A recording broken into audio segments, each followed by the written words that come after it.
Bonjour à tous, bienvenue dans La séance est ouverte. Au programme aujourd'hui, on revient sur la journée d'initiative parlementaire du groupe du Rassemblement national. Les troupes de Marine Le Pen avaient inscrit comme premier texte une proposition de résolution pour dénoncer les accords de 1968 entre la France et l'Algérie. On va écouter les arguments des uns et des autres en séance. Monsieur le Président, Mesdames et Messieurs les députés, chers collègues, mais ça finira mieux. Imaginez un contrat vous liant à un partenaire qui ne tiendrait aucun de ses engagements. Un contrat où vous devez tout et où votre partenaire ne doit rien. Mais un contrat dont vous continuez pourtant à respecter scrupuleusement et l'esprit et la lettre. Un tel contrat existe, c'est l'accord franco-algérien du 27 octobre 1968. L'excellent rapport d'information que notre collègue Charles Rodwell a consacré à cet accord de 1968 évoque à son propos un véritable statut de l'Algérien en France extrêmement dérogatoire au droit commun. Extrêmement dérogatoire, c'est d'abord vrai en matière de prestations sociales. Un étranger, selon le droit commun, doit résider 5 ans en France pour toucher le RSA, les allocations familiales ou une prime d'activité. Pour un Algérien, cette exigence disparaît. Un étranger doit résider 10 ans avant de bénéficier du minimum vieillesse. Un Algérien y a droit au bout d'1 an. Ce régime extrêmement dérogatoire concerne aussi le franchissement des frontières. Les Algériens peuvent s'absenter 3 ans de France sans perdre leur titre de séjour, contre 6 mois pour les autres étrangers. Il est possible de retirer un titre de séjour à un étranger qui trouble l'ordre public ou qui pratique la polygamie. Ça n'est pas possible pour un Algérien. Autre dérogation au droit commun des étrangers dont profitent les Algériens, les règles en matière de regroupement familial. Un Algérien peut faire venir sa famille en ne gagnant que le SMIC, ceci en intégrant les aides sociales, là où le droit commun exige bien davantage des autres étrangers. Plus extravagant encore, il existe certains domaines où l'accord de 1968 avantage les Algériens par rapport aux nationaux. C'est le cas, par exemple, lorsqu'un étudiant algérien veut ouvrir un commerce. L'administration n'a pas le droit de vérifier l'entreprise, la réalité de l'entreprise créée, alors que pour un étudiant français, elle le peut. Alors on nous dira, c'est le prix à payer pour l'intégration. Le rapport Rodwell prouve justement le contraire. Le taux de chômage des Algériens est plus du double du taux de chômage dans l'Hexagone. Le taux d'emploi des immigrés algériens est inférieur de 14 points à celui de la moyenne nationale. Près de 40% des Algériens de 15 ans et plus ne sont ni en emploi ni en études. Ils sont simplement inactifs, vivant pour beaucoup des aides sociales. Les ressortissantes algériennes sont-elles inactives à plus de 50%. Et avec le contrat de 1968, nous avons non seulement créé une filière d'immigration à part entière, mais nous avons aussi engendré des trappes à pauvreté intergénérationnelle. Parce que le taux d'emploi des descendants d'immigrés algériens est encore plus bas que celui de leurs parents. C'est une véritable pompe aspirante de l'immigration et expirante pour nos finances publiques. Mais ce régime dérogatoire, maintenu par les accords de 1968, emporte des effets plus choquants encore.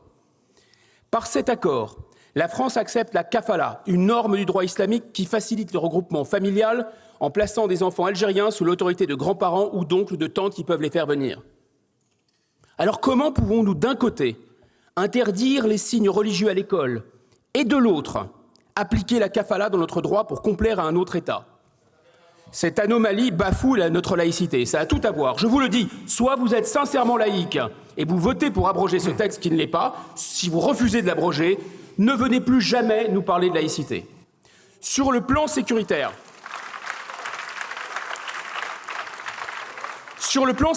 le déséquilibre induit par l'accord de 1968 est tout aussi manifeste.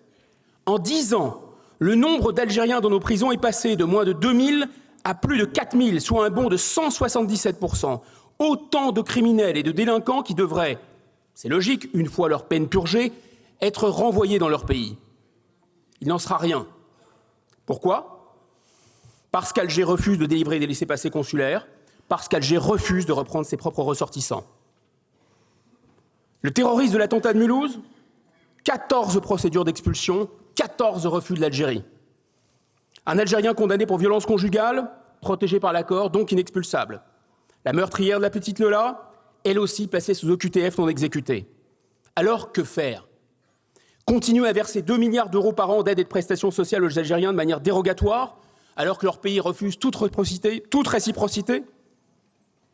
Continuer à espérer la clémence d'un régime qui a injustement emprisonné nos ressortissants Boualem Sansal et Christophe Glaise. C'est le chantage qu'Alger a exercé sur le Quai d'Orsay, lequel, le 26 juin dernier, a supplié nos alliés de l'UDR de retirer le texte de leur niche. Et avec quel résultat ? Mon ami Boualem a été condamné encore plus durement.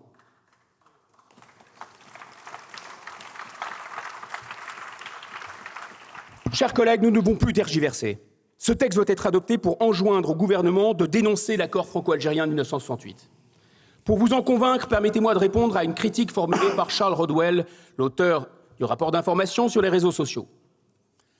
Notre collègue prétend que puisque nous prévoyons que d'appliquer aux Algériens le droit commun des étrangers, nous allons, ce faisant, rétablir la libre circulation entre la France et l'Algérie prévue par les accords de 62. C'est le fameux chantage.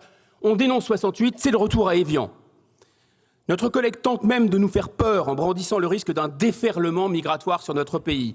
Un déferlement migratoire, alors que la population émigrée en France a augmenté en un an autant que durant les 3 années précédentes et qu'elle affiche une hausse 25 fois supérieure à la moyenne des années 1990.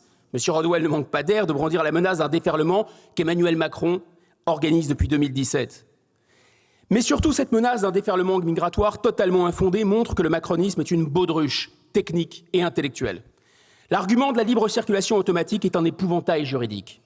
En droit international, la dénonciation d'un traité bilatéral ne ressuscite pas automatiquement les traités antérieurs lorsqu'ils ont été remplacés ou complétés, comme ce fut le cas des accords d'Évian de 1962 par celui de 1968. C'est notamment ce que prévoit l'article 59 de la Convention de Vienne, en vertu duquel, lorsque le traité antérieur est réputé avoir été remplacé par un traité postérieur plus contraignant, alors le traité antérieur ne revient pas. En outre, l'accord de 1968 n'a absolument aucune raison d'être perpétuel. Il n'avait pas vocation à l'être. L'immigration est un sujet qui peut évoluer dans le temps.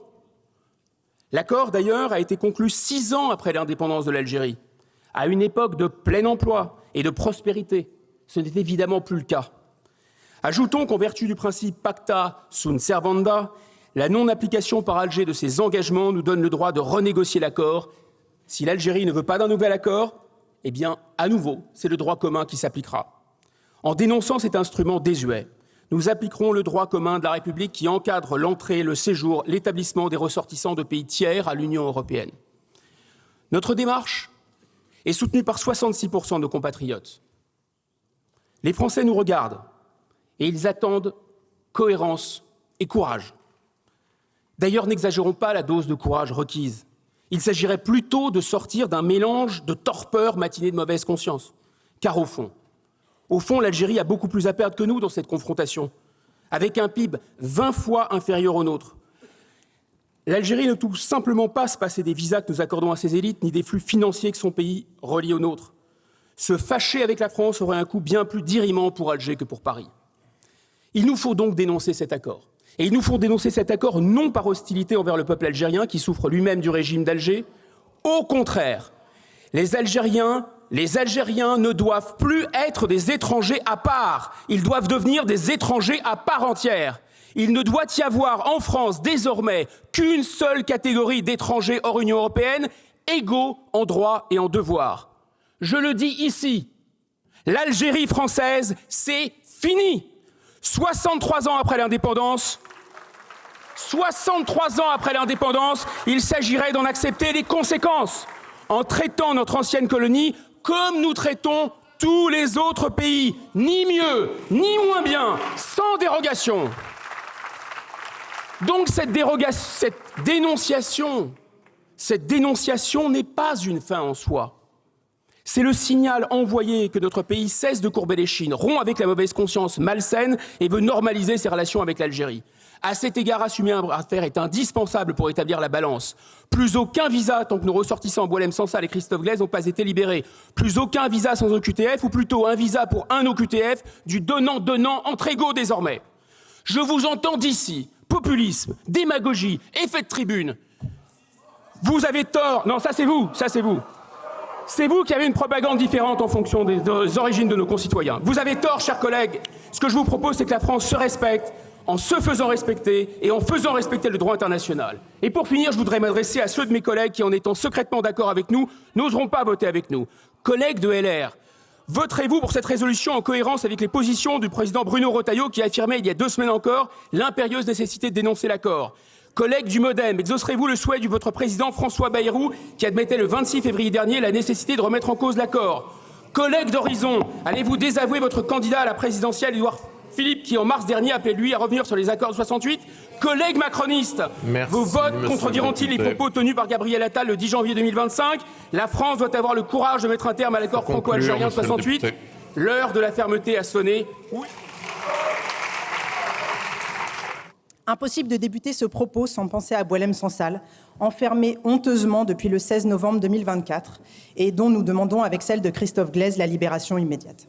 Nous sommes en effet ce matin réunis pour débattre d'un sujet grave, sensible, qui engage bien plus que notre politique migratoire, celui de nos relations avec l'Algérie et plus particulièrement de l'accord franco-algérien de 68 et dont les effets aujourd'hui suscitent de nombreuses critiques bien au-delà des clivages partisans. Ce débat, parce qu'il touche aux relations entre nos deux peuples, doit être abordé de manière lucide, sans tabou, sans excès. La position du groupe Ensemble pour la République sur ce sujet est connue, elle est claire. Oui, l'accord franco-algérien de 68 pose aujourd'hui plusieurs problèmes. Un problème d'abord d'égalité de traitement entre ressortissants étrangers résidant sur le territoire français. L'application des accords franco-algériens crée une inégalité injustifiée en accordant aux ressortissants algériens des avantages dérogatoires qui ne reposent plus aujourd'hui sur aucune justification objective, ni juridique, ni diplomatique. Comme l'a bien démontré le rapport de Charles Rodwell, l'articulation entre le texte de 68, ses avenants successifs et une jurisprudence constante a peu à peu abouti à l'instauration de droits beaucoup plus favorables pour les ressortissants algériens. Je pense en particulier à la carte de séjour de 10 ans, dont l'accès est aujourd'hui de plein droit et dont le renouvellement est automatique. Dans le même temps, cette jurisprudence a affaibli certains garde-fous de droit commun. Elle a notamment considéré qu'aucune stipulation ne permettait de retirer cette carte à des ressortissants algériens pour des motifs d'ordre public. Autrement dit, même dans des situations où un retrait de titre serait légitime, l'administration est contrainte d'engager une procédure d'expulsion beaucoup plus lourde, beaucoup plus lente et réservée aux cas les plus graves. Plus largement, l'ensemble des mécanismes de contrôle classiques, examen des ressources, durée de présence, conditions d'entrée, exigences d'intégration, toutes ces conditions ont été progressivement affaiblies par la manière dont cet accord est aujourd'hui appliqué. Parallèlement à cela, l'accord produit un effet paradoxal. Il prive ces mêmes ressortissants de certains avantages du droit commun qui leur seraient pourtant plus favorables. Je pense en particulier au titre de séjour dit passeport talent. Notre position, elle est claire. Un ressortissant algérien ne devra avoir ni plus ni moins de droits qu'un autre étranger non communautaire. Il y va du principe même d'égalité devant la loi. Et au-delà de ces anomalies juridiques, l'accord pose aussi un problème tout aussi sérieux, celui d'un coût significatif pour nos finances publiques. Le rapport Rodwell souligne, là encore, d'abord un surcoût administratif et juridictionnel lié aux facilités d'accès et de maintien sur le territoire, évalué entre 2 et 300 millions d'euros par an. À cela s'ajoute un surcoût social en raison de structures familiales plus dépendantes des minima sociaux et des prestations telles que le RSA, la prime d'activité, l'ASPA ou encore l'AAH, estimée là encore à entre 1,5 et 2 milliards d'euros par an. Pour toutes ces raisons, nous sommes favorables à la remise en cause de cet accord. Mais il faut le faire dans l'ordre et dans le droit. Ça n'est pas un sujet tabou, c'est un sujet de méthode. La méthode que nous propose le Rassemblement national ce matin, vous pouvez hurler. Avec cette dénonciation sèche, elle est assez ironique, car cette méthode, elle conduira à un désordre juridique, pire encore que celui que le RN prétend vouloir corriger. En effet, la disparition soudaine du régime conventionnel créerait un vide normatif sur des pans entiers du droit du séjour. Et faute de règles de substitution claires, les préfectures devraient statuer au cas par cas au regard des principes généraux du CESEDA et des exigences dégagées par la CEDH. De son côté, le juge pourrait en outre réactiver des normes antérieures, encore partiellement en vigueur, et maintenir des dérogations par effet de rebond jurisprudentiel. Dénoncer un accord international sans prévoir de cadre de remplacement, comme le propose de façon très claire, réfléchie et documentée le rapport Rodwell, c'est, sous prétexte de fermeté, proposer à la France de plonger dans l'improvisation la plus incompréhensible pour des gens obsédés par la question migratoire. Mes chers collègues, loin de moi l'idée de faire la leçon, J'entends chaque jour des Français qui sont en effet déçus par des politiques de tous bords qui ont failli, parfois par optimisme, parfois par lâcheté politique. C'est un fait. Allez, mais voilà collègues. un parti politique, le parti lepéniste, qui renvoie dos à dos toute la classe politique depuis maintenant 40 ans, parce que le discours de Madame Le Pen est à ce titre exactement le même que celui de son père. Voilà plus de 40 ans que vous courez après le pouvoir. Voilà 40 ans que vous êtes à nous expliquer que si vous gouvernez, tout sera réglé à coups de menton. 40 ans à dénoncer, à vous indigner, à promettre, à prétendre diriger un jour la France. Et puis voilà que 40 ans plus tard, un parti obsédé par la question migratoire vient nous présenter une proposition de résolution brouillonne et absolument pas aboutie. Ah, c'est sûr que parler le langage du populisme, c'est confortable. Ça permet de faire le buzz sur les réseaux sociaux, d'agiter les peurs, d'accuser les autres de faiblesse. Mais quand il s'agit d'aller au-delà des postures, de proposer des dispositifs concrets et au fond de travailler, d'évaluer, d'anticiper, il n'y a plus personne, chers collègues, sortir de l'accord, oui, mais pas au prix du vide, pas au prix du désordre. Alors non, nous ne voterons pas cette proposition brouillonne et inopérante. Merci, chers collègues. En devenant député, je ne m'attendais pas à ce que nous perdions notre temps sur des textes aussi scandaleux et inutiles que celui qui nous est proposé aujourd'hui. Ce texte mélange tout, relations internationales, immigration, délinquance, sécurité, le combo gagnant de l'extrême droite. En s'appuyant sur quelques faits divers, le groupe RN propose de réécrire tout un régime juridique. Pour faire peur et en contradiction totale avec toutes les études sérieuses, il n'hésite pas à établir des liens grossiers entre immigration irrégulière et délinquance. Pourtant, les faits sont têtus. Entre 2019 et 2022, 93% des OQTF ont visé des personnes sans aucun passé judiciaire. Et comme si ça ne suffisait pas, pour alimenter la haine, votre haine à l'encontre des immigrés, l'extrême droite surfe sans retenue sur les difficultés diplomatiques avec l'Algérie provoquées par le pouvoir macroniste déliquescent. Car, il faut le rappeler, si M. Retailleau, ancien ministre de l'Intérieur, ne s'était pas pris pour le ministre des Affaires étrangères ou peut-être des colonies, si M. Retailleau n'avait pas ruiné la crédibilité diplomatique de la France pour son seul petit bénéfice médiatique et politicien, nous n'en serions tout simplement pas là. Pas là à débattre pour savoir qui est le champion de l'algérophobie. Depuis des mois, en effet, nous assistons à une surenchère sur la question. En juin dernier, c'était M. Ciotti, qui n'est pas là, qui, pour sceller son allégeance au RN, proposait déjà de dénoncer les accords de 68, un soi-disant gaulliste qui reprend les maraudes d'un parti fondé par d'anciens membres de l'OAS. On aura décidément tout vu. Depuis, c'est tout l'extrême centre macroniste qui s'est rallié à cette idée. François Bayrou, Gabriel Attal, Édouard Philippe, 3 anciens premiers ministres à la remorque de l'extrême droite affligeant. Mais venons-en au cœur de la proposition d'aujourd'hui. L'exposé des motifs est rempli de mensonges, de raccourcis grossiers et de données tronquées, mais ça, vous nous avez donné l'habitude. Le RN dénonce un taux d'exécution des OQTF faible, en oubliant de dire que notre pays en prononce bien plus que ses voisins. La comparaison avec le Danemark en est presque risible. Ce pays prononce moins de 4000 obligations de quitter son territoire chaque année. 4000. En France, c'est 140 000 en 2024, soit autant que l'Italie, la Grèce et l'Espagne réunies. L'Algérie est ensuite présentée comme le premier pourvoyeur de migrants. C'est faux. Depuis 2 ans, les Algériens ne sont que la 2e nationalité la plus représentée dans l'octroi de premiers titres de séjour. Pire, pour arriver au chiffre de 2,5 millions d'Algériens, le RN propose, sans honte, de compter les descendants français d'immigrés parmi les Algériens présents sur notre sol. Citer des chiffres, chers collègues, c'est bien. Savoir les utiliser, c'est mieux. Mais en fait, quand on connaît votre idéologie, on comprend mieux votre allergie aux chiffres arabes. Et pour continuer dans ce torrent d'absurdité, vous évoquez pêle-mêle les difficultés migratoires auxquelles notre pays devrait faire face, une immigration qui serait non maîtrisée, et bien sûr, les nombreux ressortissants illégaux algériens, dangereux, cela va de soi, et tout ça sans aucune donnée chiffrée pour étayer vos élucubrations racistes. Bref, ce texte résume bien les obsessions anti-algériennes et xénophobes qui caractérisent le RN depuis sa création. Mes chers collègues, n'avons-nous rien retenu de l'histoire ? Il y a un siècle, On accusait les Italiens de tous les maux. On les traquait dans les rues d'Aigues-Mortes. Monsieur Ciotti, aujourd'hui, ce sont les Algériens qui sont utilisés comme bouc émissaire idéal. Ce texte en est la parfaite illustration. Il est inutile et contre-productif.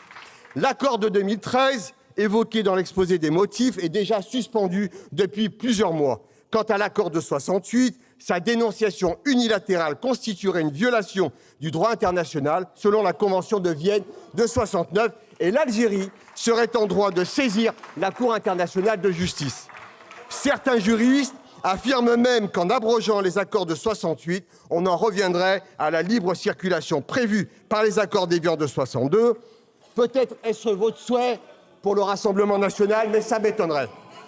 Mes chers collègues, s'il y a des éléments à revoir dans ces accords, c'est par le dialogue et la diplomatie qu'il faut y travailler, pas par des coups de menton aux relents coloniaux. Où va nous mener cette absurde confrontation? Si le régime algérien décide de suspendre nos accords économiques ou la coopération antiterroriste, que faisons-nous? Allons-nous continuer l'escalade jusqu'à ce que toute relation entre nos deux pays soit rompue? Cela n'a aucun sens. L'histoire entre la France et l'Algérie a été remplie de crimes, de souffrances et de guerre. Il ne tient qu'à nous, chers collègues, d'en écrire une suite remplie de paix, d'amitié, de dialogue entre nos deux peuples. C'est ainsi que moi, fils d'immigrés algériens, fier de mes deux nationalités, française et algérienne, j'ai l'honneur de dire qu'on votera contre ce texte raciste et haineux. Alors j'ai écouté avec attention le rapporteur s'exprimer sur cette proposition de résolution. Je comprends de ses propos, comme du texte qui nous est soumis ici ce matin, qu'ils ne serviront finalement qu'à jeter de l'huile sur le feu de la crise diplomatique entre la France et l'Algérie, et au passage à dénigrer toute une population sur un fond de xénophobie complètement décomplexée. Ce que vous faites ce matin, en soumettant ce texte à la représentation nationale, est irresponsable. Au nom du groupe socialiste et apparenté, mais aussi en tant que président du groupe d'amitié France-Algérie, aussi un peu en tant que Marseillais, je tiens pour commencer à rappeler que la relation entre la France et l'Algérie est d'abord constituée de liens forts et puissants entre nos peuples, de familles partagées, d'amour, d'amitié, de collaboration professionnelle, de relations quotidiennes entre des millions de Français et d'Algériens des deux côtés de la Méditerranée. Ces liens, ils forment un tissu dense, bien plus puissant que vos manifestations d'hostilité, bien plus puissant que cette petite haine recuite, nostalgique d'un empire maintenant révolu depuis plus d'un demi-siècle. Alors autant le dire d'emblée, la proposition que nous examinons ce matin ne sert à rien. En réalité, nous le savons tous, les accords que vous souhaitez dénoncer ont été largement vidés de leur contenu depuis 1968 et ils ont de fait aujourd'hui une très faible influence sur ces flux migratoires qui restent et demeurent votre seule et unique obsession. La France et l'Algérie traversent une période de relations difficiles, sans doute la plus difficile depuis l'indépendance de l'Algérie en 1962. Le moment d'examen de ce texte est par conséquent particulièrement malvenu. Il alimente les tensions là où il faudrait maintenant apaiser. Et j'adresse à ce sujet une pensée toute particulière à nos compatriotes Boualem Sansal et Christophe Glaise, dont nous continuons à réclamer une libération immédiate et inconditionnelle, et que votre démarche de ce matin ne risque sans doute pas de faciliter. Il faut le dire, le répéter à chaque fois que possible, cette période de tension entre nos deux pays est instrumentalisée par tous ceux qui, des deux côtés de la Méditerranée, attisent les tensions pour servir leurs objectifs de politique intérieure. Comme à votre habitude, vous dressez donc les Français les uns contre les autres et vous déroulez votre patriotisme de pacotille en jetant l'opprobre sur des gens qui ne demandent qu'à vivre ici en paix. Pas de chance pour vous, ces liens sont anciens et résilients. Et vous ne pourrez les effacer comme vous ne pourrez effacer l'histoire, même si vous vous employez à la réécrire pour servir vos intérêts électoraux. Pas de chance non plus pour vous. Les Algériens ne sont pas les profiteurs que vous tentez de dénoncer à coups de rapports bidons, puisqu'ils forment aujourd'hui la communauté étrangère la plus nombreuse en France et par voie de conséquence, celle qui contribue le plus à l'impôt dans notre pays, qui cotise le plus, qui contribue le plus au financement des retraites, y compris des vôtres. Et puis enfin, mes chers collègues, avec l'Algérie, c'est aussi à l'avenir que nous devons songer. Alors que les équilibres mondiaux vacillent, il est maintenant impératif pour la France et l'Europe de renouer des liens avec ses voisins du Sud. L'Algérie occupe à cet égard une place stratégique et nos intérêts convergent dans de nombreux domaines, depuis la lutte contre le terrorisme et la grande criminalité jusqu'à l'avenir de cette mer Méditerranée que nous avons en commun.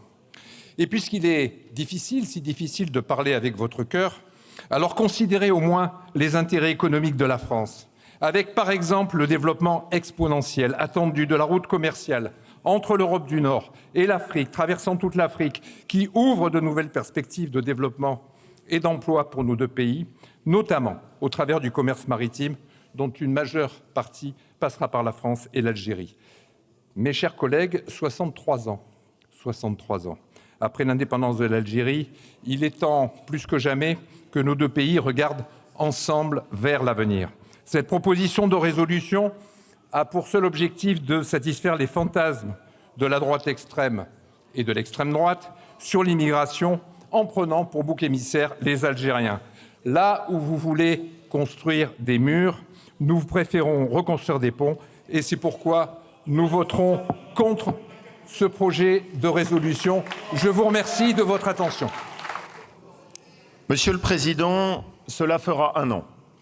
Cela fera un an dans 2 semaines que l'écrivain français Boualem Sansal est détenu arbitrairement par le régime d'Alger. Son état de santé est alarmant et le régime d'Alger continue à le détenir arbitrairement. Il est incarcéré pour la seule raison qu'il a écrit et parlé en homme libre et le régime d'Alger continue à le détenir arbitrairement.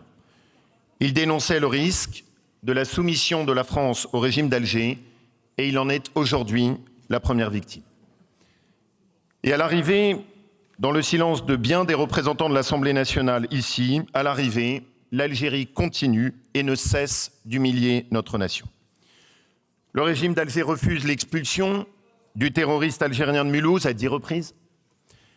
Le régime d'Alger refuse de reprendre sur son sol ses ressortissants sous OQTF qui menacent la sécurité des Français. Et le régime d'Alger se permet même d'accuser la France d'avoir commis un soi-disant génocide et utilise en réalité la haine anti-française comme principal ciment d'une population que le régime d'Alger a abandonnée depuis des décennies à la pauvreté. Il n'y a pas de pire cynisme. Et nous ne devons pas tomber dans un piège. Ce n'est pas contre les Algériens que la France doit se faire entendre. Ce n'est pas contre l'Algérie que la France doit se faire entendre, c'est contre le gouvernement d'Alger. Et ce qui est pire encore, c'est que notre pays, au lieu de réagir, subit en silence, depuis des mois, ces humiliations. La France continue de verser des millions d'euros d'aide au développement de l'Algérie. Et notre groupe proposera dans le débat budgétaire d'y mettre fin. Le gouvernement français augmente même la délivrance des visas étudiants et maintient tous les avantages dont bénéficient les ressortissants algériens. La France ne doit pas oublier la grande leçon de Clausewitz. Dans l'affrontement des nations, si la France veut être respectée, elle doit se faire respecter. Et il y a un seul discours qu'entendra le régime d'Alger. C'est le rapport de force.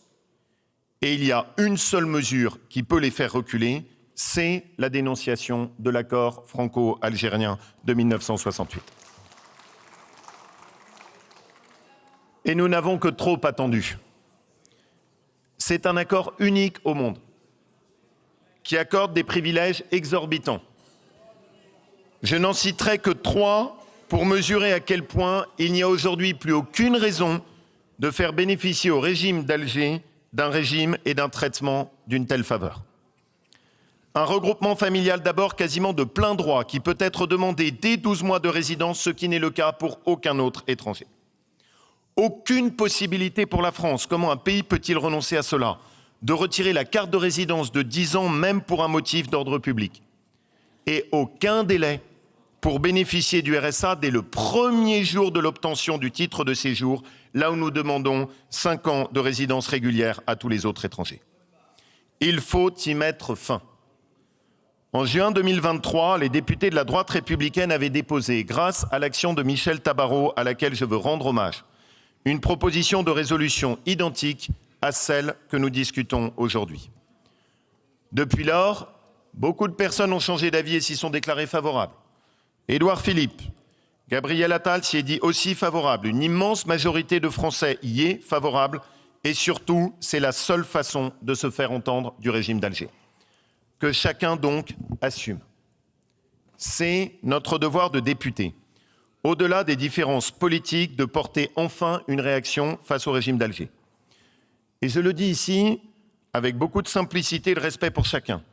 À chaque fois que le RN vote dans cet hémicycle des impôts nouveaux, des taxes nouvelles en lien avec le FMI, vous nous trouverez, avec LFI, vous nous trouverez en face. Mais quand le RN, méfiez-vous, ça peut venir. Méfiez-vous, ça peut venir. Mais quand le RN porte des projets ou des convictions que nous partageons, il n'y a aucune raison d'être dans des postures politiciennes et de ne pas voter ce que nous voulons pour notre pays. De la même manière que nous nous opposons aux positions que nous trouvons parfois folles du Rassemblement national sur l'économie, de la même manière, nous sommes capables de porter les combats dont la France a besoin sur les sujets régaliens et sur ce sujet plus particulier de la dénonciation des accords de 1968. Le groupe de la droite républicaine votera donc cette résolution que nous avions nous-mêmes portée en 2023. Face au régime d'Alger, les tergiversations et les compromissions ont échoué. L'heure des actes et de la détermination doit enfin sonner. Vous nous présentez ce matin un texte qui n'est pas une question de visa, mais de vengeance. Car au fond, comme depuis 60 ans, vous rejouez sans cesse la guerre d'Algérie. En réalité, vous n'attaquez pas un accord, mais une mémoire. Celle d'un peuple qui a conquis son indépendance, celle d'hommes et de femmes venus participer à la reconstruction de la France, ainsi que celle de millions d'Algériens et d'enfants d'Algériens qui font aujourd'hui pleinement partie de cette République, de notre République. Et dans une République, un accord, ça ne se dénonce pas unilatéralement. Ça se respecte ou ça se renégocie dans le cadre du droit international et dans l'honneur des nations. Celui de 1968 entre la France et l'Algérie n'est pas un cadeau. C'est le prolongement des accords d'Évian entre deux peuples liés par 132 ans de colonisation, de guerre et de migration. Alors, hasard du calendrier, ce texte arrive quelques semaines après le rapport de députés macronistes qui chiffre le coût de cet accord à 2 milliards d'euros par an, rapport basé lui-même sur les chiffres de l'extrême droite. La boucle est donc bouclée. Collègues du socle commun, je vous invite à lire Les Irresponsables, qui a porté Hitler au pouvoir de Johann Chapoutot. Car comme il le rappelle, les fascistes n'arrivent jamais seuls au pouvoir. Contrairement à vos fantasmes, l'immigration rapporte plus d'1% du PIB français.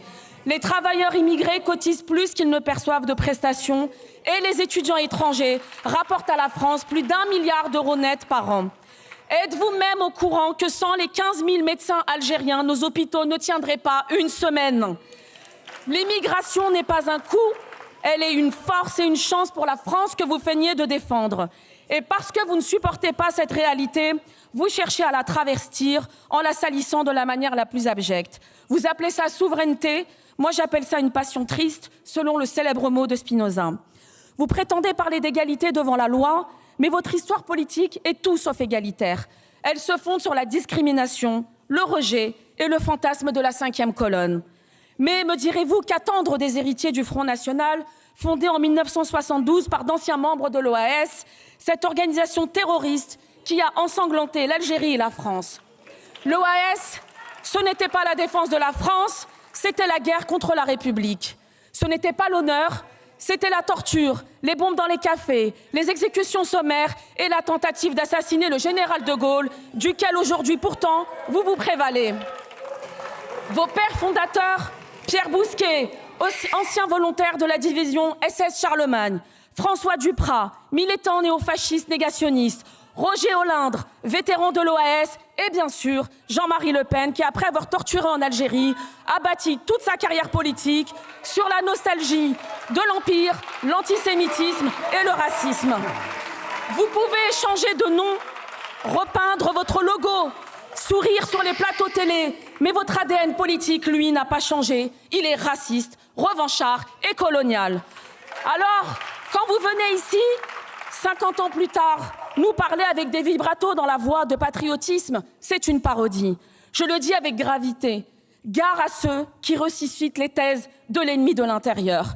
Car derrière les drapeaux tricolores que vous arborez, il y a toujours l'ombre des rafles et la trahison de ceux qui ont préféré servir la botte des nazis plutôt que la liberté. Le patriotisme, c'est résister, pas trahir.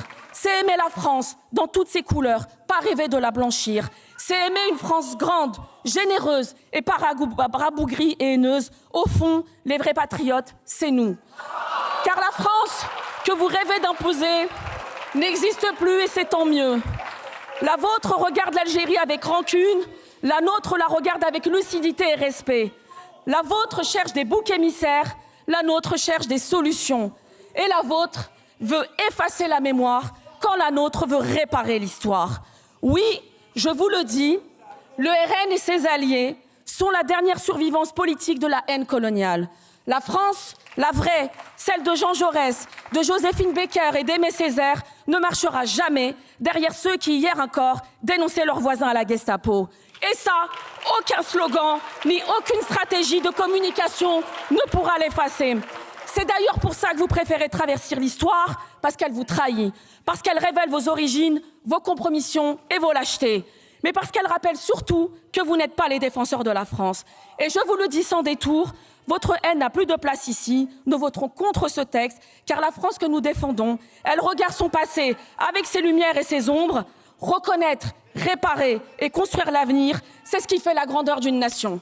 Ce que propose ce matin le Rassemblement national n'est ni plus ni moins de faire de la politique étrangère un instrument de tribune.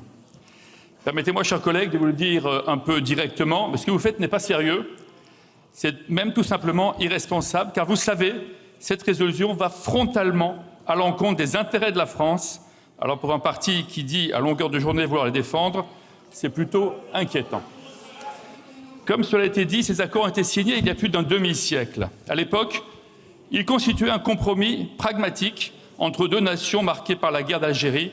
Ils ont eu le mérite de maintenir un cadre de dialogue et d'échange entre nos deux peuples, malgré des blessures encore vives de l'histoire. 57 ans plus tard, il faut être lucide, ces accords posent des difficultés, notamment en matière de droit de séjour, de réciprocité ou de gestion consulaire. Mais vous savez très bien, chers collègues, que cet accord signé par les deux États ne prévoit aucune clause expresse de dénonciation unilatérale. En proposant ce matin de le faire, vous nous demandez délibérément de vous aider à violer le droit international et d'affaiblir la parole de la France. Vous pourriez aussi l'exposer à une plainte devant la Cour internationale de la justice de La Haye. Mais je ne suis pas sûr que cela soit de nature à vous émouvoir. Comme cela le montre en tout cas au Rassemblement national, il n'y a pas d'homme ou de femme d'État capable d'assumer la complexité d'une relation bilatérale. Vous instrumentalisez la relation franco-algérienne pour nourrir un agenda identitaire et populiste sans vous soucier des conséquences réelles. Et pourtant, ces conséquences seraient pour la France immédiates, profondes et gravement préjudiciables. La première, vous la connaissez, et elle justifierait à elle seule de retirer votre résolution. Ce serait de compromettre immédiatement tout espoir de libération pour nos compatriotes Boualem Sansal et Christophe Glaise. Je voudrais ici avoir une pensée émue et affectueuse pour eux, leurs familles et leurs proches, et les assurer devant la représentation nationale que nous continuerons de faire tout notre possible pour les faire sortir. Une dénonciation aurait aussi un impact catastrophique sur le contrôle de l'immigration en provenance d'Algérie, avec des conséquences que, pour notre part, nous ne voulons pas assumer. S'agissant des OQTF, elles deviendraient quasiment impossibles. Ce n'est pas ce que vous dites rechercher, en tout cas. Sur le plan économique, les conséquences se font déjà sentir. Depuis le début de l'année 2025, nos exportations ont baissé de 21%. Peut-être pensez-vous que votre résolution va permettre de les faire repartir. C'est même l'ensemble de nos coopérations bilatérales qui seraient à l'arrêt. En matière de lutte contre le terrorisme, les trafics criminels ou l'immigration illégale, une rupture aurait pour effet de geler ces échanges et d'affaiblir nos dispositifs de sécurité. Et c'est surtout, comme l'a fort justement exprimé Laurent Lardy, c'est une injure aux 6 millions de nos concitoyens qui vivent des deux côtés de la Méditerranée. Pour un parti qui affirme vouloir défendre les intérêts de la France, proposer une dénonciation unilatérale de ces accords, je vous le redis, n'est ni sérieux ni responsable. Face à une telle renonciation, nous voulons une France forte, une France qui se fait respecter et qui, pour cela, respecte ses engagements internationaux. C'est la raison pour laquelle nous proposons de réviser une 4e fois ces accords. Tout cela est fort possible puisque la déclaration finale du comité intergouvernemental de haut niveau franco-algérien qui s'est tenue en octobre 2022 a d'ailleurs réaffirmé la volonté commune de réactiver le groupe technique bilatéral de suivi de l'accord de 68 en vue de l'élaboration d'un 4e avenant. Une telle renégociation tout à fait possible serait bénéfique pour nos deux pays, à la fois pour renforcer les coopérations, notamment consulaires, corriger les déséquilibres actuels et développer tout un ensemble de programmes nouveaux. Mes chers collègues, le courage politique, ce n'est pas de rompre, c'est de bâtir des solutions durables dans le respect du droit et des intérêts de nos pays et de nos concitoyens. C'est pourquoi notre groupe appelle à rejeter cette proposition de résolution et à privilégier la voie du dialogue exigeant, de la négociation et de la révision concertée. C'est le seul chemin possible pour une relation franco-algérienne stable, respectueuse et tournée vers l'avenir. Je vous remercie.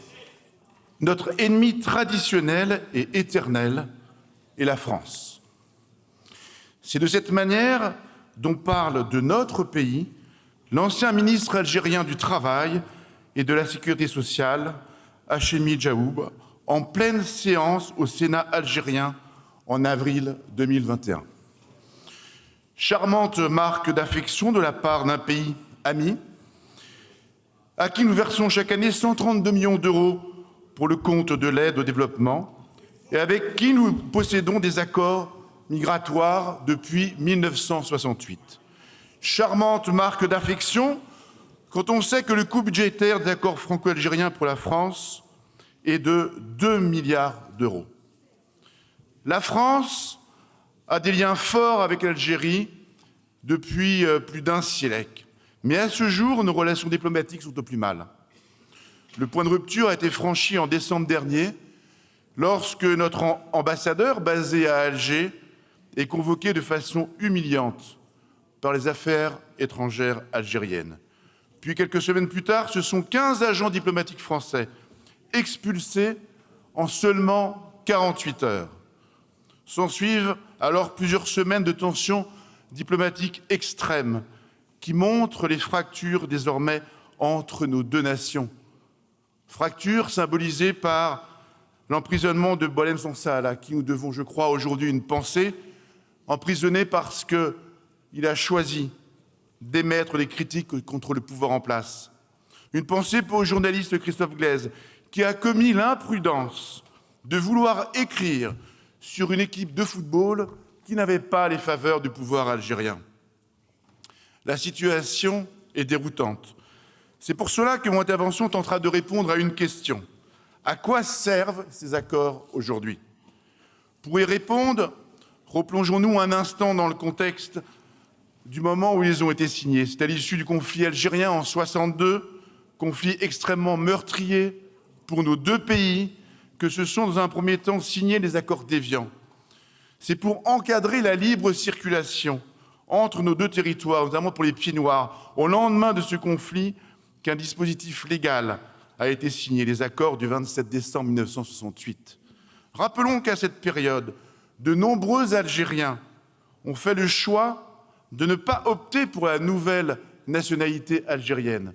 Ils ont fait le choix d'être français et le sont restés.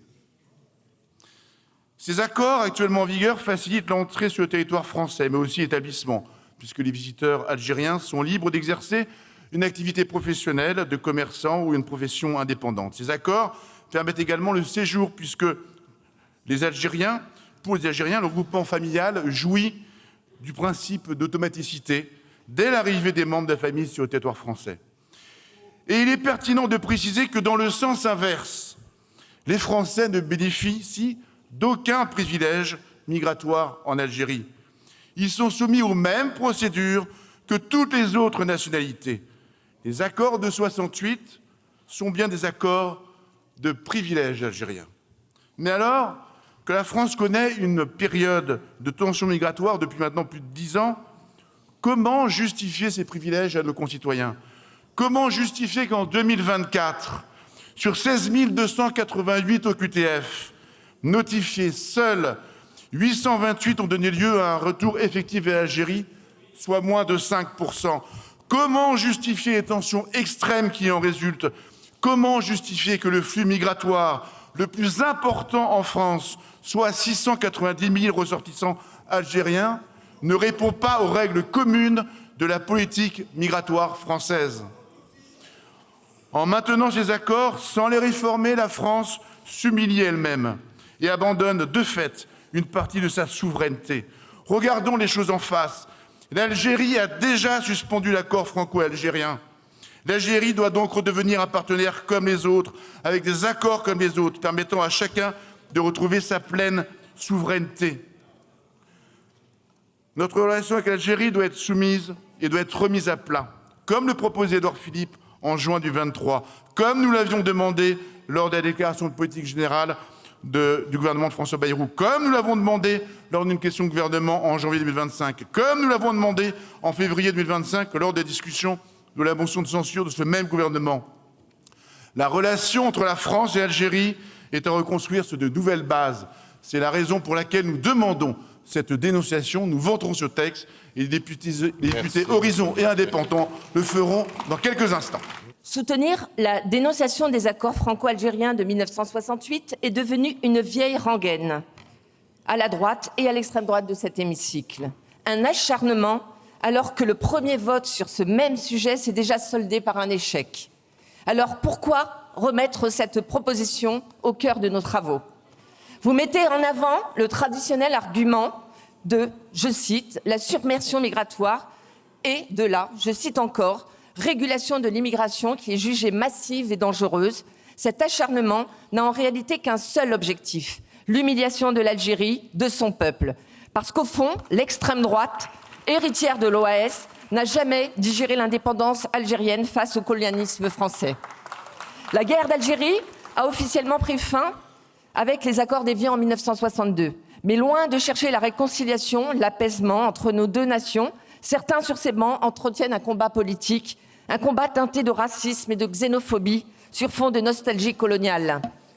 Et vous prétendez vouloir un jour diriger la France, alors que votre conception de la diplomatie la plongerait dans un chaos sans nom, tant elle repose sur la provocation plutôt que sur la raison.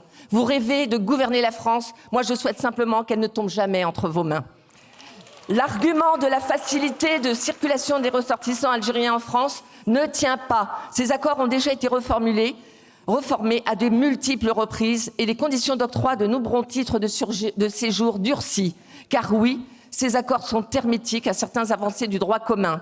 Par exemple, les cartes de séjour pluriannuelles, les passeports talents, la régularisation par le travail, les titres de séjour pour motifs humanitaires, pour les victimes de la traite ou de des violences conjugales. Et de tout cela, les citoyens et citoyennes algériens sont exclus. De plus, dénoncer de manière unilatérale les accords de 1968, comme vous le proposez, constituerait une violation du droit international, car il n'existe aucune clause expresse de dénonciation. L'Algérie pourrait donc saisir la Cour internationale de justice de La Haye. Avec vous, c'est toujours pareil.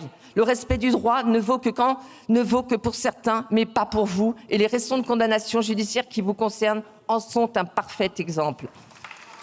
À travers l'ensemble de vos prises de parole, vous soutenez la mise en place d'un bras de fer entre l'État français et l'État algérien. C'est déjà ce que l'ancien ministre de l'Intérieur, Bruno Retailleau, a essayé de mettre en œuvre et pour quel résultat jusqu'à présent? Aucun. Entretenir et exacerber le conflit ne fonctionne pas. L'écrivain franco-algérien Boualem Sansal est toujours emprisonné. Le journaliste Christophe Glaise aussi. Et nos relations diplomatiques n'ont jamais été aussi affaiblies. La stratégie que vous défendez est un échec. Dénoncer les accords franco-algériens de 1968 est une impasse. Pire qu'une impasse. Vous qui présentez comme les défenseurs de la sécurité des Françaises et des Français, devriez aborder cette question avec plus de mesures. Des diplomates expérimentés l'ont clairement dénoncé.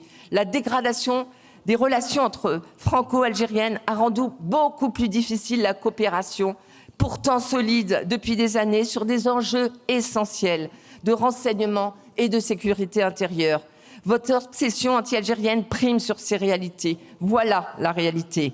Au contraire, les tensions actuelles rendent difficile la coopération, pourtant existante depuis de nombreuses années entre ces deux pays sur des enjeux essentiels comme la sécurité, l'antiterrorisme ou encore la coopération économique. La droite et l'extrême droite jouent un jeu dangereux. Elle élude les véritables enjeux au profit du seul sujet qui les anime, l'immigration. Il faut pourtant revenir à une relation respectueuse et retrouver le chemin d'un dialogue apaisé, à avancer pas à pas pour mettre fin à cette crise. Le travail de mémoire qui a été initié en France et l'Algérie par le passé doit reprendre. Il est indispensable. Mais le premier responsable de la crise que nous traversons en est-il seulement capable? Car c'est bien le président de la République, Emmanuel Macron, qui en est à l'origine. La reconnaissance de la marocanité du Sahara occidental par la France il y a 1 an et demi est une décision unilatérale contraire au droit international et au droit à l'autodétermination des peuples. Je vais donc adresser 2 questions au gouvernement et au socle commun. La réhabilitation de nos relations avec l'Algérie fait-elle partie de votre programme?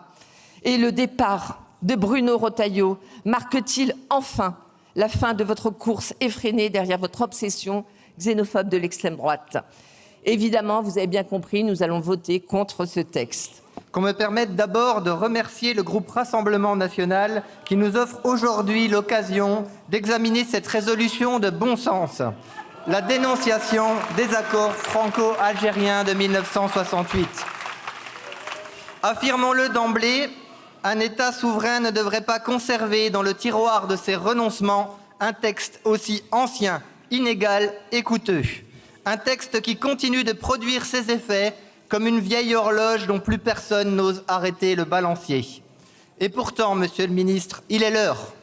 L'heure de tourner la page de la période qui a suivi la déchirure de la guerre d'Algérie. L'heure de couper le cordon d'une assistance post-coloniale envers un pays dont le gouvernement trop souvent nous insulte. Ces accords de 1968 et la jurisprudence qui en découle accordent aux ressortissants algériens un statut dérogatoire à toutes les étapes de leur présence sur notre sol. Conditions de séjour, regroupement familial, accès aux aides sociales. Un régime d'exception sans équivalent au monde et comble de l'absurde, sans aucune réciprocité. Dans leur rapport remis à la Commission des finances le 15 octobre dernier, nos collègues Rodwell et Lefebvre ont chiffré le coût de ce contrat totalement déséquilibré. C'est près de 2 milliards d'euros par an. Mais il ne s'agit pas seulement d'une question budgétaire. C'est une question de principe, une question quasi constitutionnelle. Le principe d'égalité, valeur cardinale de notre République, est aujourd'hui piétiné. Un étranger algérien n'est pas soumis aux mêmes droits qu'un étranger marocain, tunisien ou malien.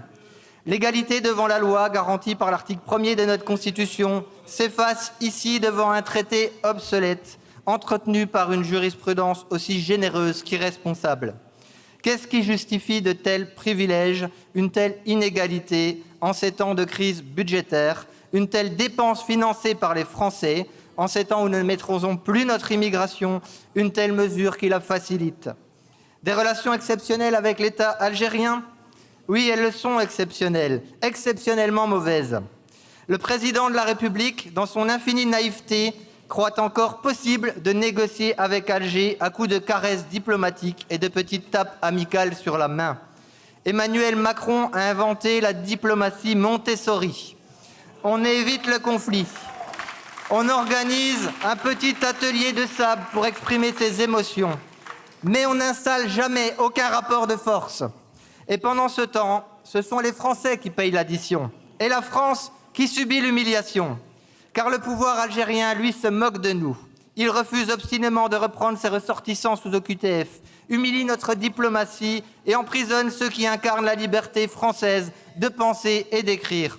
Je veux ici rendre évidemment hommage à Boualem Sansal, prisonnier politique du régime algérien, et dont l'état de santé semble extrêmement préoccupant. En juin dernier, le groupe UDR avait retiré la même résolution que nous discutons aujourd'hui. Cela n'aidait pas à la libération de Boualem, nous disait-on, du côté du quai d'Orsay. Résultat, Boualem Sansal est toujours emprisonné, tout comme Christophe Glaise, journaliste français arrêté pour avoir simplement fait son métier, informé. Alors, monsieur le ministre, 2 de vos anciens premiers ministres, Édouard Philippe et Gabriel Attal, ont dénoncé ces accords de 1968. Bientôt, il ne sera plus que la gauche pour défendre ce vestige diplomatique. Le Parti socialiste, fidèle à sa lâcheté, fermera les yeux sur l'évidence. La France insoumise, fidèle à sa schizophrénie politique, brandira d'une main les pancartes de la destitution du président et de l'autre lèvera son verre au domaine réservé d'Emmanuel Macron, domaine réservé à l'absurde s'agissant des relations franco-algériennes. Mes chers collègues, il est temps de rompre le cercle vicieux du renoncement. Un pays qui maintient un traité contraire à son intérêt national n'est plus un État souverain. Un pays qui finance sans contrepartie un système injuste n'est plus une république juste. Et un pays qui ne sait plus dire non à ses partenaires, même lorsque le bon sens l'exige, n'est plus respecté. En votant cette résolution, le groupe UDR votera pour une relation normalisée, claire, honnête et réciproque avec l'Algérie. La proposition du groupe Rassemblement national est courageuse et conforme à l'attente de millions de Français. Alors, collègues du bloc central, ne vous dérobez pas à ce rendez-vous de l'histoire. Vous aussi, soyez courageux. Je voudrais, comme vous, avoir une pensée pour nos 2 concitoyens détenus en otage d'État par l'Algérie. Je voudrais aborder ce sujet, comme je le fais de coutume, exclusivement par des propositions. La France est en effet partie prenante de 197 accords en matière migratoire, dont 140 sont bilatéraux. Vous connaissez les accords du Touquet de Sanders et, bien sûr, l'accord France-Algérie de 1968. Il vaut mieux avoir une base, une coopération entre les États, mais ces accords sont très différents, visa court séjour, co-développement, immigration irrégulière, etc. Ce qui me conduit à une première proposition. Notre pays doit avoir une doctrine d'emploi de ces accords et un suivi de l'exécution. Deuxième proposition, tous ces accords n'ont pas la même importance. Dans ce suivi, il faut se fixer des priorités et le traité avec l'Algérie est bien sûr la priorité numéro 1, l'éléphant dans le salon, si vous me permettez cette formule. Troisième proposition, la question de la durée. Le traité avec l'Algérie a une durée indéterminée. Notre intérêt est d'avoir des clauses de revoyure, des durées de validité dans nos conventions internationales. Ma troisième proposition serait donc que notre pays envisage un mémorandum par lequel nous indiquerions notre volonté de donner un délai d'application, un délai de validité permettant à la partie algérienne de s'organiser assez tôt. Ma quatrième proposition, avant de regarder le contenu du traité, c'est de savoir si nous avons d'autres moyens d'action. À mon avis, la réponse est oui. Le premier moyen d'action concerne la Convention générale de sécurité sociale de 1980. Notre deuxième moyen d'action concerne les passeports de service. J'insiste sur cet aspect des choses. Les passeports de service sont, à mon avis, notre meilleur moyen d'action, puisqu'ils permettent à la nomenclatura d'échapper aux règles de visa, ce qui me conduit, Monsieur le Ministre, à vous demander combien de passeports de service étaient en validité avec l'Algérie au 1er janvier 2024, et j'aimerais bien savoir combien il y en a aujourd'hui. Cinquième proposition, constater ou pas la caducité, révoquer ou pas. Nous avons pour cela une base avec 2 rapports, un rapport du Sénat de mes collègues Jourda et Bitz, et bien sûr le remarquable rapport Rodwell-Lefebvre. Oui, il n'y a pas de réciprocité entre nos 2 pays dans ce traité, et un pays a des intérêts. Je ne permettrai donc pas de dire s'il faut aujourd'hui révoquer le traité avec l'Algérie ou pas. Par contre, il est normal que ce sujet soit dans le débat et que notre pays, dans sa relation avec l'Algérie, fasse savoir qu'il peut actionner ce moyen. C'est aussi un élément concernant la qualité de la relation entre les pays. Il faut bien sûr que ces relations soient équilibrées. J'irai ensuite à une 6e proposition ou observation. Il a été souvent évoqué dans le débat que révoquer ce traité nous renverrait à la situation de 1962. Qui peut imaginer que l'Algérie revendique un statut où elle renoncerait à son indépendance? Je crois qu'il y a des limites au raisonnement par l'absurde et que l'on peut écarter ce point de vue. Et je conclurai avec une 7e observation. Il y a un impensé dans nos discussions. La résolution s'adresse aux autorités compétentes, lesquelles personne dans ce débat n'a dit qui est compétent. L'article 52 de la Constitution nous apporte une réponse. Le président de la République négocie et ratifie les traités. Par parallélisme des formes, il me paraît évident que le président de la République a seul la compétence dans nos institutions pour décider ou non de remettre en cause le traité de 1968. Mais il faut lire aussi l'article 53. Les traités relatifs à l'état des personnes ne peuvent être ratifiés ou approuvés qu'en vertu d'une loi. Ce qui veut dire que le président de la République a l'initiative des traités, il les négocie, il a le dernier mot puisqu'il les ratifie, mais que le Parlement est aussi co-décideur du contenu. Le président de la République a la première place, mais le Parlement a aussi la place dans ce débat et il était normal qu'il puisse avoir lieu et que chacun puisse donner son opinion. Merci de votre attention. Merci, monsieur le député. Super sens du timing. La discussion générale est close. Et la parole est à monsieur le ministre délégué chargé des relations avec le Parlement, monsieur Panifous. Monsieur le Président, Mesdames, Messieurs les députés, je voudrais tout d'abord excuser l'absence du ministre de l'Europe et des Affaires étrangères ainsi que ses ministres délégués mobilisés sur d'importantes séquences diplomatiques ce matin. Alors que nous traversons avec l'Algérie une phase de forte tension bilatérale, renforcée par les détentions inacceptables de nos compatriotes Boualem Sansal et Christophe Glaise, qui ont tous deux été lourdement condamnés au début de l'été et auxquels je veux rendre un hommage appuyé, sans tabou, la question des accords franco-algériens relatifs à la circulation des personnes suscite le débat. Ce d'autant plus que, du fait d'une histoire partagée qui a créé des liens complexes, mais profonds, entre nos deux nations, l'Algérie est le premier pays d'immigration en France et que les pouvoirs publics s'attachent aujourd'hui à mieux contrôler les flux migratoires. Ce débat n'est d'ailleurs pas neuf et préexistait aux tensions que nous connaissons depuis fin 2024, puisque dans la déclaration d'Alger qui faisait suite à la visite du président de la République en 2022, qui figurait déjà l'objectif, soutenu par les deux pays, d'une révision de cet accord largement anachronique au regard de notre droit commun.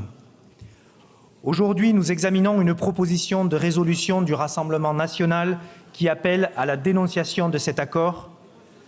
Comme l'a souligné le Premier ministre lors de son discours de politique générale du 15 octobre, l'immigration constitue pour l'Europe un défi majeur.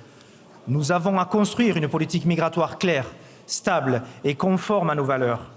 La France doit savoir accueillir. Elle doit aussi savoir dire non.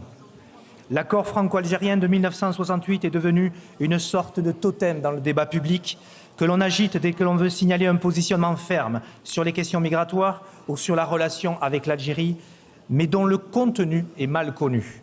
Je voudrais donc commencer par apporter quelques clarifications sur ce texte. En premier lieu, cet accord ne prévoit rien. Rien sur la difficile question des réadmissions des Algériens en situation irrégulière, qui sont encadrés par un protocole dédié datant de 1994. Les difficultés d'éloignement ne sont pas propres à l'Algérie, mais il est particulièrement important que cette coopération fonctionne dans la mesure où les Algériens constituent le premier contingent d'étrangers dans notre pays. Chacun sait également que ces difficultés ont été aggravées par la crise bilatérale que nous traversons depuis plusieurs mois avec l'Algérie. Alors qu'en 2024, nous enregistrions une année record où l'Algérie présentait à la fois le nombre le plus élevé de laissez-passer consulaires délivrés dans les délais entre nos deux pays, mais également en comparaison à toute l'Afrique du Nord, nous sommes désormais tombés à 0 réadmission. D'une part, nous avons été confrontés à des difficultés spécifiques s'agissant de ressortissants algériens disposant de documents d'identité en règle, mais dont les autorités algériennes refusent le retour en contradiction avec le protocole de 1994 et le droit international. D'autre part, la délivrance de laissez-passer consulaires s'est réduite depuis le début de l'année 2025 à mesure que la crise bilatérale se traduisait par des invectives dans le débat national. Nous nous trouvons donc dans une situation critique en matière d'éloignement d'Algériens en situation irrégulière, particulièrement pour les auteurs de troubles à l'ordre public. Il apparaît clairement, au vu de la trajectoire de cette dernière année, que la solution ne se trouve pas dans l'invective ou le totem. Dénoncer l'accord de 1968 n'aurait aucun effet sur les réadmissions, puisque ce texte ne procure aucune protection particulière aux ressortissants algériens en situation irrégulière. D'où l'urgence soulignée par le ministre de l'Intérieur d'une reprise de coopération effective qui permette d'inverser la dynamique des réadmissions. Ce texte n'encadre que la circulation, l'emploi et le séjour des Algériens en France. Il contient, il faut le concéder, des leviers en matière de police du séjour pour les Algériens en situation régulière qui ne sont pas équivalents à ceux prévus par le CESEDA. Même si le Conseil d'État vient très récemment d'affirmer qu'on peut refuser le renouvellement de certificats de résidence de 10 ans pour les motifs d'ordre public. En second lieu, la dénonciation de cet accord serait sans effet sur les ressortissants algériens déjà présents sur le territoire et disposant d'un certificat de résidence. Si l'accord franco-algérien ne s'appliquait pas, les Algériens seraient soumis aux dispositions de droit commun encadrant l'arrivée et le séjour des étrangers en France, plus restrictifs en matière d'immigration familiale, mais plus souples en matière d'immigration économique. Le volume de demandes de visa resterait tout autant le même. Ces demandes seraient simplement examinées selon d'autres critères. Des visas long séjour seraient en particulier nécessaires pour l'immigration familiale, en lieu et place des visas court séjour qui suffisent actuellement. Aussi, si cet accord était dénoncé pour revenir au droit commun, il ne faudrait donc pas s'attendre à une baisse automatique et massive du nombre d'immigrés. Cela veut-il dire pour autant que cet accord, qui paraît caduc, doit demeurer intangible? Bien sûr que non. Il doit être renégocié, comme il l'a déjà été à 3 reprises. Il est indéniable en effet que l'accord, qui a eu sa légitimité dans le passé, lorsqu'il fallait organiser une immigration du travail pour les besoins de notre économie, est aujourd'hui devenu anachronique et ne correspond plus à nos intérêts en matière migratoire. Il facilite l'immigration familiale, qui représente 52% des titres de séjour délivrés aux Algériens, au détriment de l'accueil de talents, estudiantins ou professionnels, qui ne sont pas couverts par l'accord. Il est également moins exigeant en matière de police du séjour. Et c'est pour cela qu'il est important de rappeler que cet accord n'a jamais été figé. Nous avons déjà, à 3 reprises, négocié avec les autorités algériennes des avenants de cet accord qui étaient les plus exigeants. En 1985, nous avons renforcé les critères d'admission sur le territoire français en introduisant par exemple des conditions de ressources et en précisant les conditions de délivrance des certificats de résidence.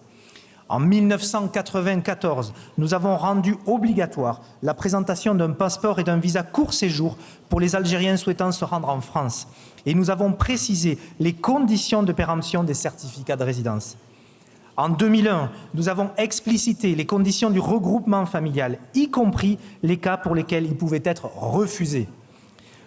Notre ferme intention et notre intérêt sont donc de renégocier cet accord, le moment venu, vers un texte plus proche du droit commun et plus équilibré.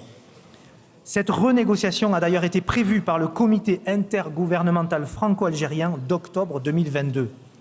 Monsieur le Président, Mesdames, Messieurs les députés, le gouvernement s'oppose donc à la résolution proposée par le Rassemblement national. Aux mots qui choquent sans aucune efficacité, le gouvernement préfère les actes aux résultats tangibles.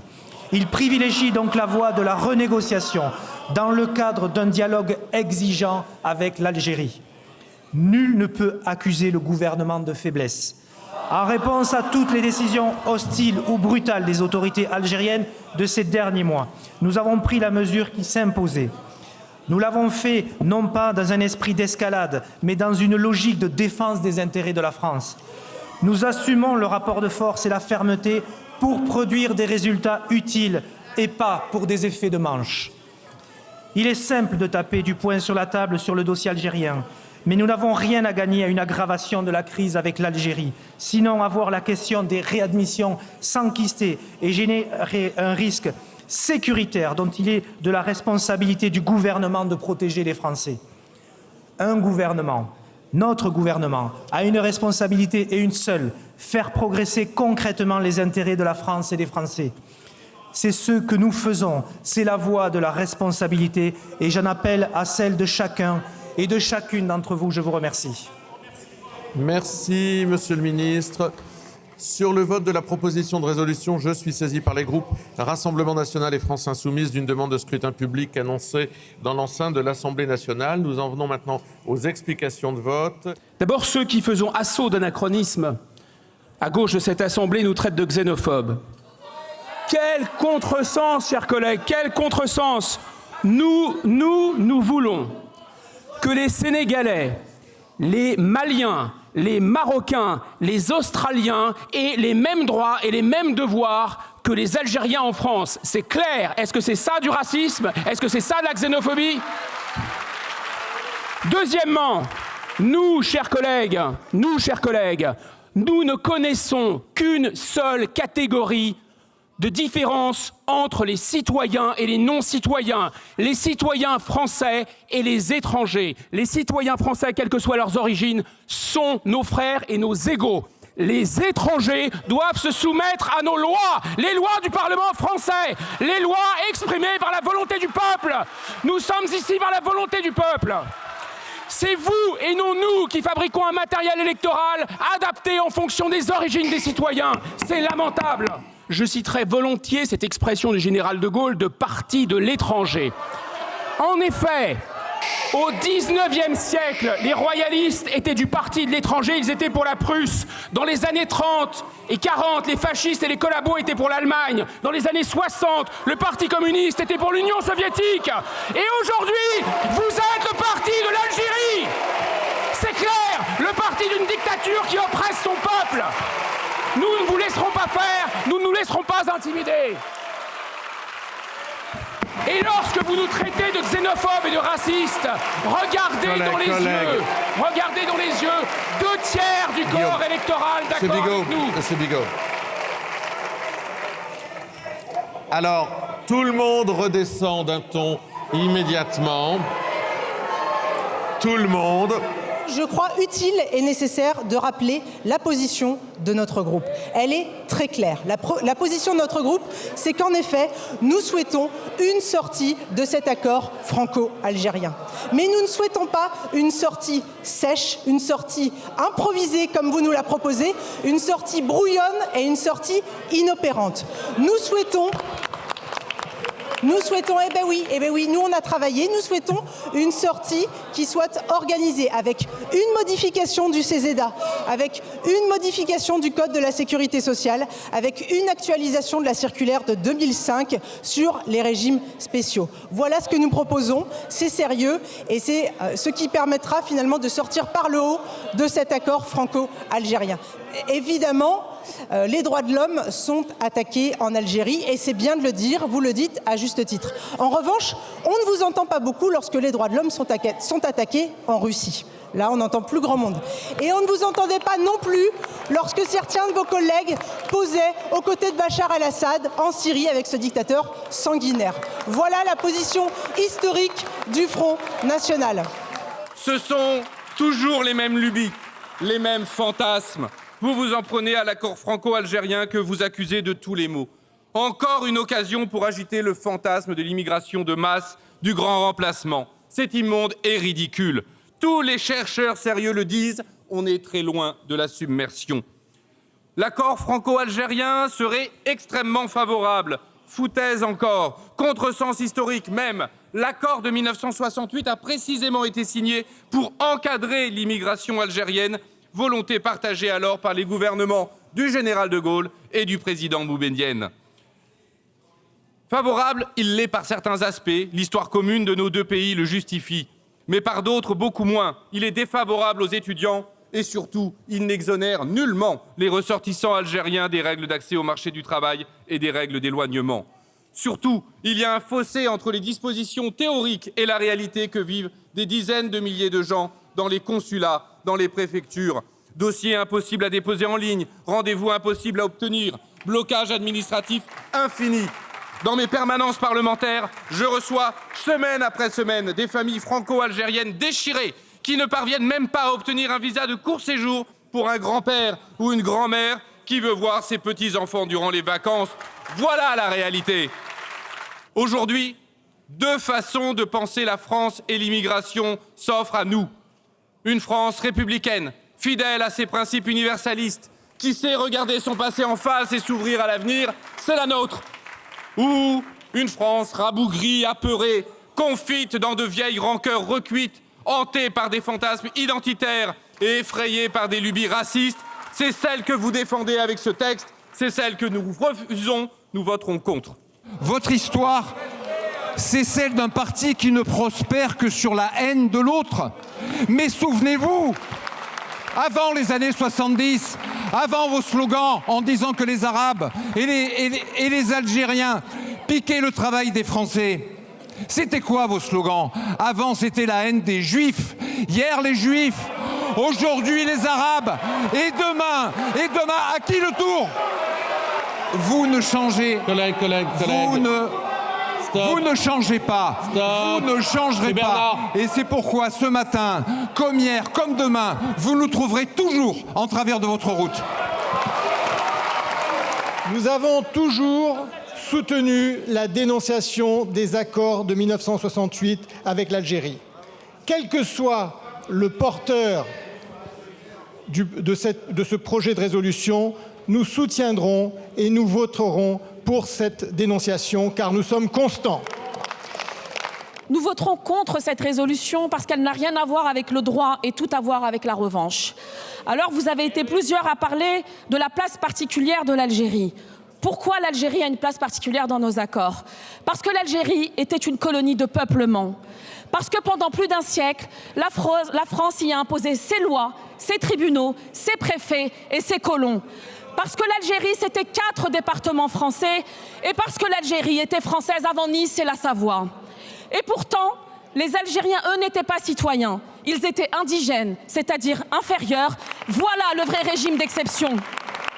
Et aujourd'hui, vous osez venir nous expliquer que cet accord de 1968 serait un privilège. Le seul privilège, c'est celui dont ont bénéficié les tortionnaires, les racketteurs de guerre, les nostalgiques de l'Algérie française, qui n'ont jamais été jugés et qui se sont réfugiés durant des années dans l'Espagne franquiste. Vous préférez lier immigration et insécurité, alors que c'est bien dans vos rangs qu'on le retrouve le plus de délinquants condamnés pour xénophobie et antisémitisme. Pendant que les Algériens travaillent en France et produisent de la richesse, vous détournez le fruit de leur travail au Parlement européen.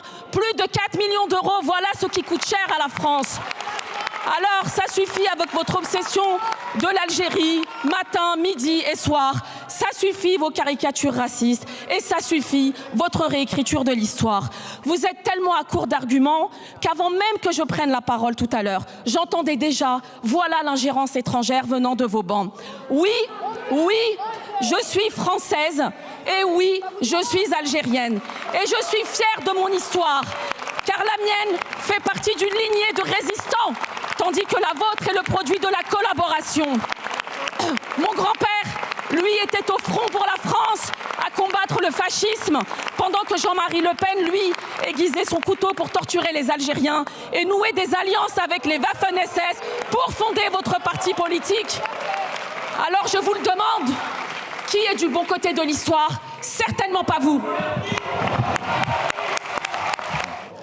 La résolution que nous examinons aujourd'hui va clairement à l'encontre des intérêts de la France et nous tirer une balle dans le pied. Et toutes les gesticulations populistes ne feront pas face aux conséquences extrêmement négatives et immédiates que le vote de cette résolution va entraîner. La première, je pense que vous avez tous ça en tête, c'est de condamner Boualem Sansal et Christophe Glaise à un très long séjour dans les prisons algériennes. Et rien que pour cet élément, ça justifierait de retirer votre résolution. Et puis c'est aussi un danger sécuritaire en mettant un terme à toutes les coopérations bilatérales, notamment en matière de sécurité. C'est un très grave danger et conséquence sur le niveau sécuritaire. Je ne parle pas des OQTF, c'est votre leitmotiv. Et il faut effectivement beaucoup plus de reconduite à la frontière que l'on ne fait, mais ça va les réduire à zéro. Depuis le début de la crise, depuis quelques mois, il y a entre 0 et 2 OQTF exécutés par semaine. Mais non, c'est exactement le renforcement de la relation, le rapport de force que vous avez généré avec l'Algérie. Ces accords doivent être révisés. Ils ne correspondent plus aujourd'hui à la réalité de la situation et aux intérêts de la France. Ils l'ont déjà été à 3 reprises. Il y a un processus qui existe pour le faire une 4e fois. Et donc, l'évidence, la responsabilité, l'efficacité et la dynamique positive pour la France, c'est de renégocier ces accords dans les plus brefs délais. Nous souhaitons donc les renégocier. Nous souhaitons une relation avec l'Algérie exigeante, mais une relation qui soit tournée vers l'avenir, respectueuse et prospère. L'Algérie a déjà suspendu l'accord franco-algérien. La France, seule, s'obstine à soutenir cet accord, à le faire vivre. Un accord qui initialement était bilatéral et qui est devenu unilatéral. L'Algérie n'est plus le partenaire privilégié de la France, tout simplement parce qu'aujourd'hui, l'Algérie ne le veut plus. La relation entre la France et l'Algérie est à reconstruire sur de nouvelles bases, des bases saines, des bases équitables, des bases où chacun est respecté et où la France est respectée, où les Algériens de France sont respectés.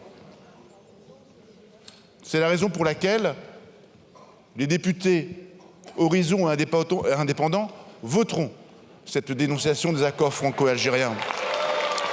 Cette dénonciation des accords, cette résolution que nous allons voter, je l'espère aujourd'hui, est un mandat donné au gouvernement pour qu'il fasse son travail, fasse respecter la France, fasse respecter notre fraternité avec le monde algérien, fasse respecter les Algériens de France.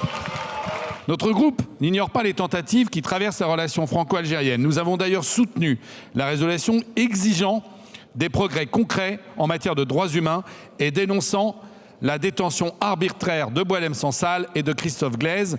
Mais justement, la fermeté doit se construire dans un cadre diplomatique qui, par contre, doit être très ferme et exigeant. À ce titre, nous réitérons ici avec solennité notre appel à leur libération immédiate et au respect des libertés fondamentales en Algérie. La défense des droits humains doit rester le socle de toute relation bilatérale digne de ce nom. Mes chers collègues, le problème n'est pas et n'est plus et n'a jamais été le peuple algérien avec qui nous avons une histoire passionnelle, on le voit encore ce matin, mais avec ses gouvernants.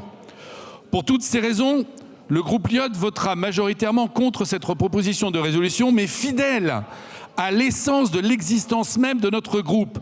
Et aussi parce que nous voulons envoyer un message au gouvernement algérien actuel, certains prendront certainement d'autres voies. Je vous remercie. Tout se passe comme si cet accord était une faveur faite aux Algériens, un pays pris au hasard parmi les autres. Cet accord est le fruit de notre histoire. Il est le fruit de 132 ans de colonisation. Il est la résultante du code de l'indigénat. Il est une timide réponse à la torture à laquelle a participé Jean-Marie Le Pen. Avec la dénonciation de ces accords, la seule chose que vous obtiendrez, c'est de raviver les plaies de la guerre d'Algérie. Honte à vous. Et surtout, s'il vous plaît, monsieur le rapporteur, ne prenez pas le masque de l'antiracisme. Quand dans vos rangs, l'un, par exemple, parle de réhabiliter la race pour restaurer la liberté de penser, un autre parle des musulmans en disant qu'ils sont plus musulmans que français, un autre encore a tenu une librairie négationniste. Honte à vous. On ne construit pas un avenir solide et apaisé en falsifiant le passé et le présent. On ne gomme pas la colonisation, la guerre, la mort et les humiliations en agitant les peurs. Ce n'est pas du patriotisme, c'est du négationnisme. Notre groupe votera naturellement avec beaucoup de détermination et une grande responsabilité cette proposition de résolution portée par Marine Le Pen et les députés du groupe du Rassemblement national. La réalité aujourd'hui, elle appelle au courage et à la cohérence. Je remercie naturellement les Républicains pour leur cohérence, qu'on n'avait pas retrouvée dans certains autres textes. Je remercie le groupe Horizon pour sa cohérence, puisqu'eux aussi l'ont demandé. Mais que dire de M. Attal? Que dire de M. Attal qui réclamait l'abrogation des accords de 68 et qui maintenant se soumet à la pression du Parti socialiste qui le tient lui aussi en otage. Alors aujourd'hui, mes chers collègues du bloc central, ce n'est pas de la malhonnêteté intellectuelle, comme le disait Madame Miller, dont il s'agit, mais c'est du courage dont vous avez besoin. Je vous appelle au courage. Nous en avons. Nous faisons preuve de responsabilité. Ce message doit être adressé à l'Algérie parce que cet État voyou ne peut continuer à humilier la France. C'est un scrutin public, chacun est à son pupitre. Je mets aux voix la proposition de résolution. Le scrutin est ouvert. Le scrutin est clos. Votant 374, exprimé 369, majorité 185, pour 185, contre 184. L'Assemblée nationale a adopté.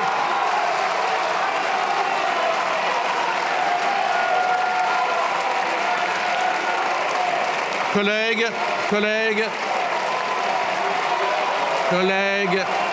chers collègues, merci. Allez, on se rassoit, je suspends ensuite. Je vous demande de vous rasseoir.